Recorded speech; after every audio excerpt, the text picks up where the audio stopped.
বিশ্বাস করো এই বাজনাটা শুনলে এখনো গাল লোম দাঁড়িয়ে যায়। ইস, কি সুন্দর দিনগুলো পার করে আসছে যখন সবাই মিলে লবিতে থেকে এই সাউন্ডটা বেজে উঠতো না। ও, ফাইট করার কি একটা এনার্জি পাইতাম রে ভাই।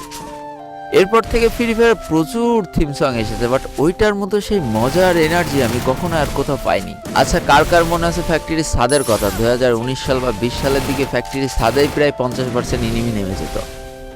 কেউ হয়তো ঘুষাঘুষি করতো, তো কেউ হয়তো জানের ভয়ে এদিক ওদিক ছুটাছুটি করতো। বলা তো যায় না, বাইসান যদি একটা ঘুষি খেয়ে যায় মাইনাস তো লাগবে ভরপুর। আসলে ওই টাইমে র্যাঙ্কে মাইনাস লেগে যাওয়ার না প্রচন্ড ভয় পাইতাম। অবশ্য তার যথেষ্ট কারণও ছিল, কারণ ওই সময়টাতে ডায়মন্ড 4 থাকা অবস্থায় যদি তুমি বয়া পেতে তাহলেও তোমার প্লাস 25-20 এমন দিত। আর এখন তো নামার সাথে সাথে মরে গেলেও মনে হয় 20 থেকে 30 প্লাস পাওয়াই যায়। কি একটা ভয় ছিল, সারাদিন কষ্ট করে করে একটু একটু করে প্লাস জমাও, ঠাস করে একটা ম্যাচ নেমে মরে যাও, সব শেষ। আমি জীবনে প্রথমবার হিরোইকে উঠেছিলাম এই ফ্যাক্টরির ছাদে নেমে সার্ভাইভ করে করে করে করে অনেক কষ্ট করে। আর এখন এই টাইপের কোনো প্যারাই নেই। যেই মানুষটা খেলা পারে না সেও দেখবা হিরোইকে 2-3টে স্টার নিয়ে বসে আছে। তবে মজাটা কি আগের মতো আছে? একদমই নেই। আচ্ছা, তোমাদের গ্লাইডারের কথা মনে আছে কার কার? এখন ওই কথাগুলো মনে পড়লে অনেক ভালো লাগে। প্লেন থেকে নামার সাথে সাথে আমি যদি একটা গ্লাইডার পেয়ে যেতাম তাহলে ব্যাস, আমি খালি পাখির মতো সারা ম্যাপ উড়েই বেড়াতাম। ভুলে যেতাম আমাকে র্যাঙ্ক পুশ করতে হবে, এনিমিদের মারতে হবে। পিকের উপর থেকে একটা জাম্প করে দিতাম, তারপরে সেই ফ্যাক্টরির ছাদে চলে যেতাম, ওইখান থেকে ক্লাব টাওয়ারে চলে যেতাম, সারা ম্যাপ ঘুরে ঘুরে দেখতাম। আচ্ছা, তোমাদের সেই পুরোনো দিনের ডেথ মুডটার কথা মনে আছে?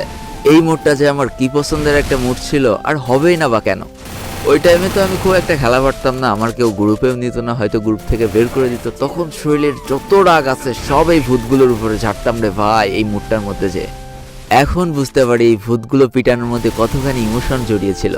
আর ভাই, প্রথম প্রথম রাত্রেবেলা ফ্রি ফায়ার খেলতে খুব ভয় লাগতো। কোনটার জন্য জানো? এই ড্রাগনটার জন্য। ও বাবা, রাত্রেবেলা যখন একা একা গেম খেলতাম, এই যে ড্রাগনটা যখন আসতো কেমন জানি একটা সাউন্ড করে উঠতো, খুব ভয় লাগতো। আর এখন গেম খেলতে গেলে এইভাবে কোনো ড্রাগনও আসে না, কোনো ভয়ও লাগে না। তবে আগের মতো মজাও আর হয় না। একটা সময় ছিল আমরা যখন স্কোয়াড নিয়ে গেম প্লে করতে নামতাম তখন এনিমি দেখলে রাশ করা তো দূরে থাক, একজন টিমমেট আরেকজন টিমমেটের 10 মিটার দূরে যেত ভয় পেত। কেন জানো? কারণ ওই টাইমে মানুষের মনে একটা ভয় কাজ করতো, একটা বার যদি মরে যায় 20টা মিনিট বসে খেলা দেখা লাগবে।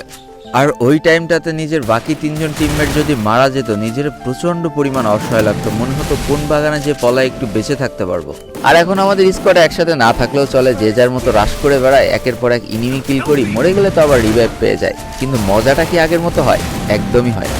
এখন সাধারণ মানুষের গ্রুপে যখন একটা ভিভাজের প্লেয়ার দেয়, সে যতখানি সম্মান পায় তার থেকে কয়েক গুণ বেশি সম্মান পেত সেই পুরোনো আমলের প্লেয়ার যার কাছে স্কাল মার্কস ছিল। ভাই বিশ্বাস করে এই স্কাল মার্কসটার যে কি পরিমাণ ভয় পাইতাম আমি না ভাই, পুরোনো আমলের প্রত্যেকটা প্লেয়ার এই স্কাল মার্কসের ভয় পেত। এখন প্রতিনিয়ত আমরা নতুন নতুন ক্যারেক্টার দেখতে পাই, নতুন নতুন অ্যাবিলিটি দেখতে পাই, কিন্তু সেই ডিজে অলোকের মতো ক্যারেক্টার এনে দিতে পারবে তো? প্রত্যেকটা ইউটিউবারের কমেন্ট বক্সে লেখা হতো মুঝে ডিজে অলোক দে দো, মুঝে ডিজে